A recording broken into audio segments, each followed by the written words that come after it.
How's it going, everyone? Today I have a special treat for you. We actually have Mike's new hot tent stove. It's a Pomoly stove. It's a titanium fold-up stove, very similar in design to my Winnerwell titanium stove. But it's brand new. He hasn't even used it. And what we're going to be doing is we're going to open it up and show you guys what it's like and have the Winnerwell to compare it to. And a few key differences that we'll check out. But the other thing that we're going to do is we're going to actually make a baffle for this one. If you've seen my stove tips video, in that one I show the baffle that I have for my Winnerwell that I made. We're going to actually make one here today for you, so you can follow the step-by-step process. It's really simple. You shouldn't have any issues with it.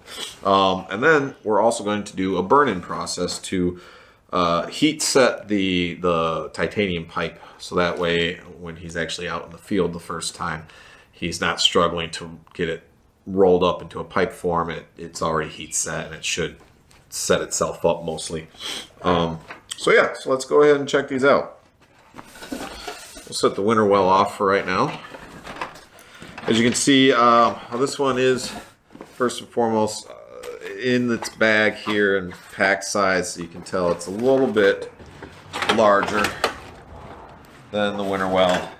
And it's definitely heavier. I believe it's about twice the weight. I believe the Winnerwell's around 4 pounds, where this one's somewhere around 8 pounds. Reasons for that is the construction.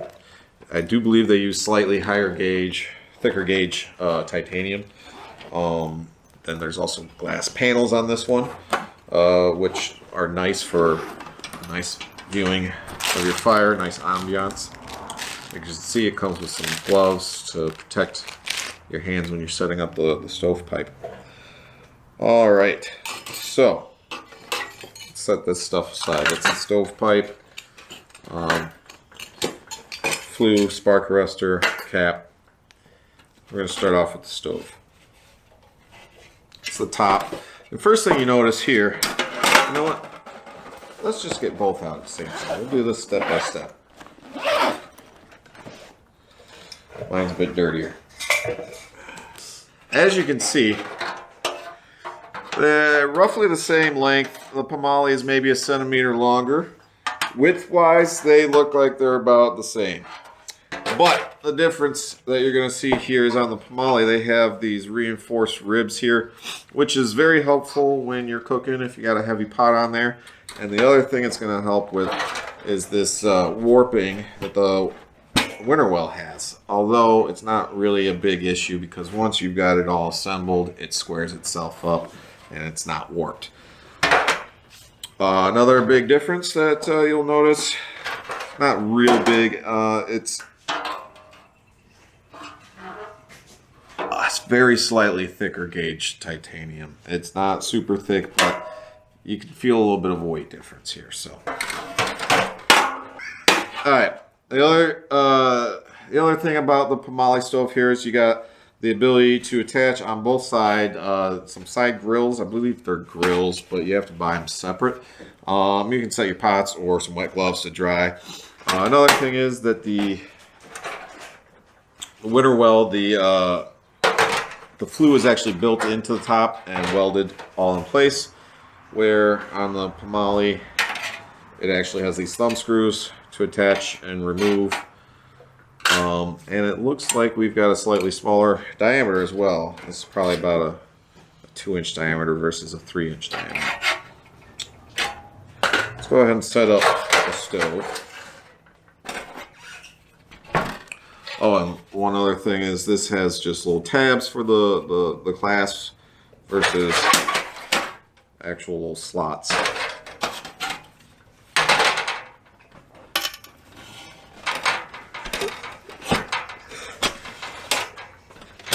If you guys see me looking off every now and then, it's because Al's being a handful. Distractionary. Alright, that just goes down around those. Alright, and you come to see the other big difference. This model has the glass window in the front door and on the side. The door is a bit more robust. It's actually got these folded edges, and then lips on the opening here as well, versus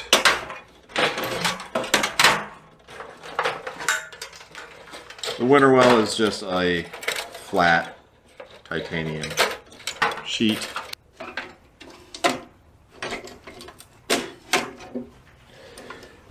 All right.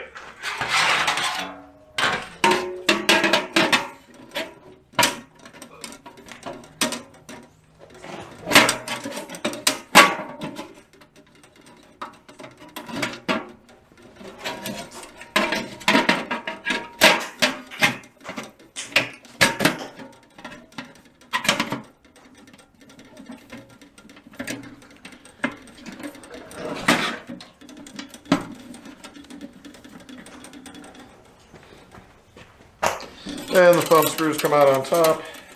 So you're going to want to make sure to put the flue pointing towards the back.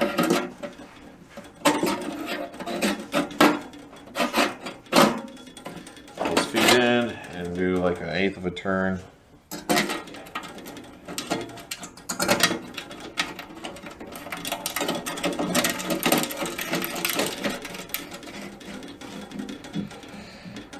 And there you go. You guys have seen my stove folded up or put together. I will put it together here in a moment to show them side by side. Got the stove cap here, or stovepipe cap, which also has the ability to tether out. Same with the Winnerwell. Not much different here. Now they do have a spark arrestor it comes with. I suppose you can put it up top here, or probably set it here as well. Here is one other addition I've made to mine. I recently added a secondary spark arrestor, which I actually set down at the bottom here. What I like about this is that it catches most of the sparks before it even gets to the top and lets them burn away. And so it's self-cleaning because it's still low enough and close enough to the fire that this thing will self-clean. And it makes it so I have to actually, sometimes this will clog up in the middle of the night and I'll have to get out of the tent and, you know, clean this thing off. And this helps prevent that from happening because it will self-clean and catch all that debris before it even makes it up to the top cap. And there are those ribs on the bottom, so that way you can put in a heavy log if you need to. Let it slow burn all night. Okay, and as you can see, they're fairly comparable in size. The Winnerwell sits a little bit shorter, but other than that,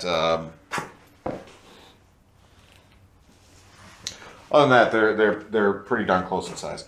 And I forgot to mention, if anyone wants to get one of these, I got it from Lite Outdoors, L-I-T-E, outdoors.com. They sell titanium barrel stoves as well.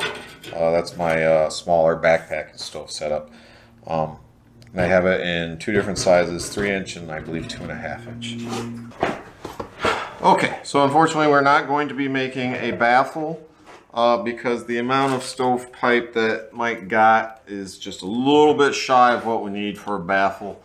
For the tent he's got, they want a minimum of 7 feet, and we only have about 7 feet 4 inches is what it ended up being with the actual stove attached. But what we're going to do is just go over my baffle in more detail and also the principles of what makes it work. So take your stovepipe, or you can buy titanium foil by itself. Lite Outdoors does sell it, so you can buy it in different sizes and lengths. You take it, you're going to want to cut a length that's the width of your stove plus how far down you want to drop it. I dropped it probably about 3/4 of an inch. So times that by 2, so an extra 1.5 there. And then probably 1/2 inch on the sides just to have a lip. You probably only need a 1/4 inch. So, you know, measure accordingly. And it was simple. You know, I started off, I made 1 fold first. Then I held it up against here. And I saw where the next fold needed to be, and I started the fold on here just with my fingers, worked my way down, and then when I pulled it, what I did was I pulled it off, and at that point I was able to you know, increase the fold a little bit better if I needed to, if it wasn't quite folded enough. And then you just repeat the thing on the next side. You can do it as you're putting it on, so that way. I do recommend cutting maybe an extra inch above what you need and trimming off what's excess, so that way you have a little extra to work with. But yeah, the actual making of it is easy. I used just regular scissors, I believe, to cut it, and folded it with my hands.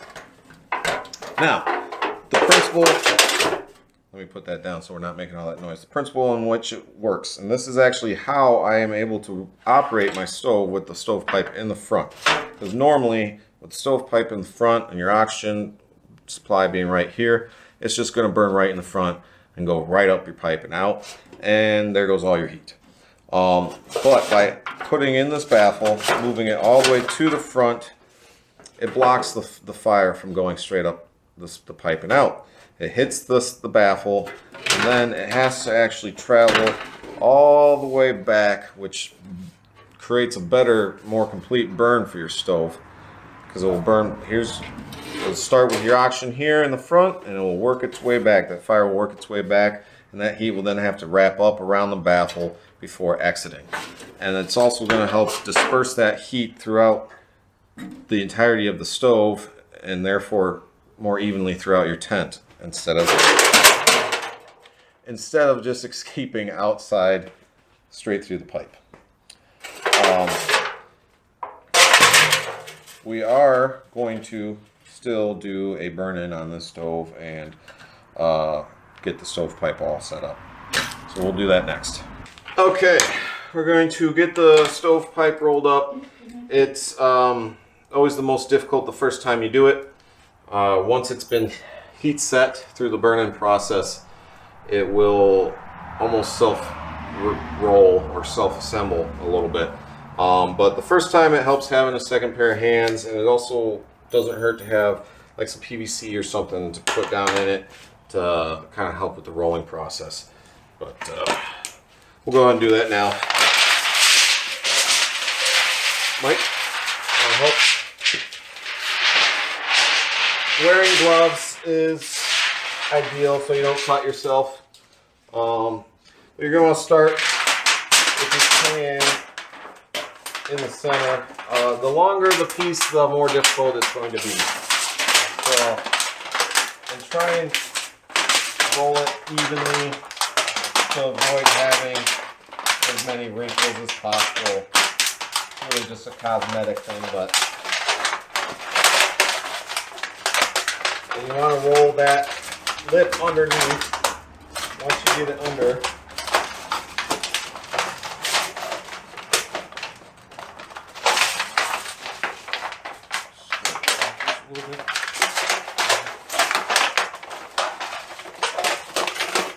got it.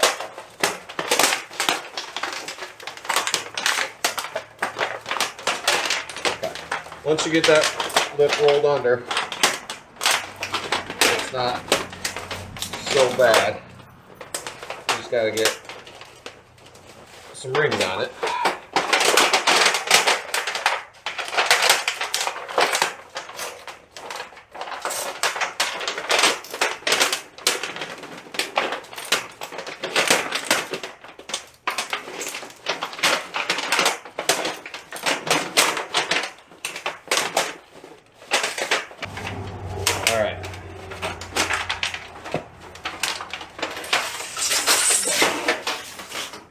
Drop that out.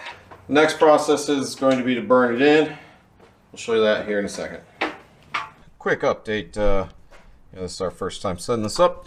So that spark arrestor, which I do believe is engineered to go up here, well, you can actually set it down here because it does come with this clamp. So you can set the stovepipe down on the outside of this flue and clamp it in place. And I would actually say that's probably the ideal setup, because like I mentioned, then it's low enough and close enough to the fire to where this should self-clean. As you can tell, that's a pretty fine grate. That would clog up pretty easily. So that's what I would recommend. This is my baffle. I've been using it for a while now. You can see there's holes, even like a crack in it. And this is the other benefit of this pipe, is that the baffle is taking the abuse, not your stovepipe. Because eventually those stovepipes do wear out and you gotta replace them. And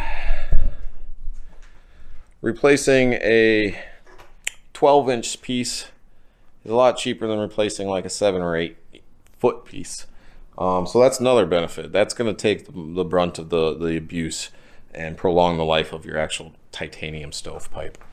Okay, so we're getting a fire started, although you can't really tell because the glass has just turned black. That's from the soot due to incomplete combustion. And once the fire gets hot enough, that will self-clean itself and it'll get clear again, and we'll show you that. Now, part of the reason why it's incomplete combustion is that you know, the fire's not hot enough, so we don't have a draft. We're not drawing enough oxygen through the front. And that brings me to another benefit of the baffle, is that especially, you know, when you got the pipe in the front here, it's nice and convenient because it's in the front for you to get your fire started, and you get just the smallest fire started going, and that fire is heating the titanium baffle that's sitting right above it, which creates a hot pocket of air right underneath the stovepipe. And obviously hot air rises, so that gets your draft started that much faster, which then creates a draw of oxygen feeding your fire. So it, in the long run, it gets your fire started faster. It's more efficient, faster. There's no reason not to do it. So we ended up actually taking the spark arrestor out. This thing has very small holes in it. Maybe it works better up top because it's not creating as much of a seal, but having it down below, like we were mentioning, didn't allow enough airflow and the fire was just not going. So we took it out. Simple fix for that, because again, I still think a spark arrestor at the bottom where it can self-clean is a really good idea, but we just probably drill some larger holes through this and that'll work just fine. Additionally, something that I forgot to mention, it does also have a poker for scooping out your ashes or just moving your logs around.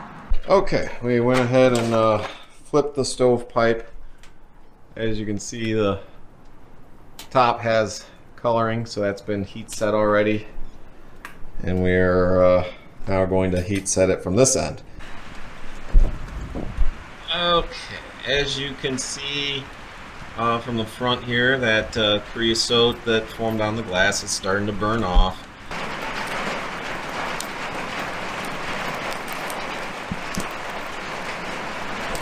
Okay, we've done the burn-in process. That's still a little hot. Probably should check that before touching it. As you can see, you know, through an all-night burn, you know, when you first start up, you might get some creosote forming, and then as the stove gets hotter, it will clean itself off. This wasn't a full night burn, obviously. We're just doing a short burn-in process, so it didn't fully clean itself here. And also, this depends on the wood a little bit, obviously. As we can see through the burn-in process, this did not warp like the Winnerwell does. It stayed fairly true, so that is cool.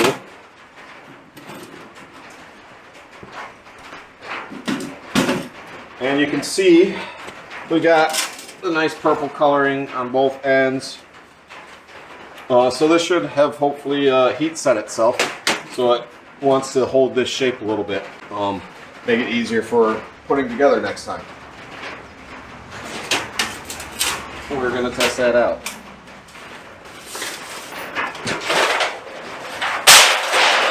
Well, look at that. I'd say that probably held its shape.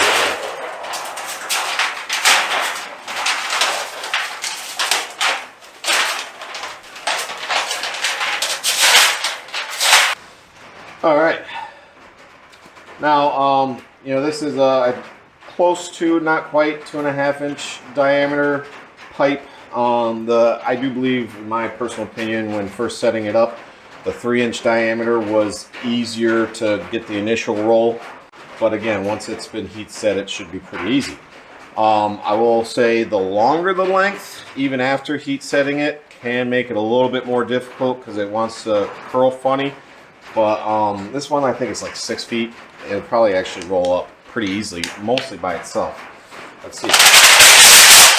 Yeah, there you go. And then you easily just slide your rings over top and you're good to go. But as you can see, that was way easier to get this rolled up and set. And it's definitely a good idea to heat set these prior to being out in the field. It just makes it easier. All right, so anyways, I think that's going to do it for this video. You know, if there's anything else that I think of that might help out, I'll leave it in the comments or make another video. Thanks for hanging out, you guys. I hope this helps out you guys with your winter stoves, with the burn-in process and everything. See you guys next time. With your winter stove. Like and subscribe. Like and subscribe. Thumbs up, thumbs up, thumbs up, thumbs up. Hey-o. Like and subscribe. Like and subscribe. Like and subscribe. Like and subscribe. Like and subscribe. I said like and subscribe, Al's an idiot. Like and subscribe. Like and subscribe. Like and subscribe. Oh, wait, nope, wasn't pointing at you. Like and subscribe. One more time. Like and subscribe. Nope, still didn't get it. Okay. Like and then subscribe.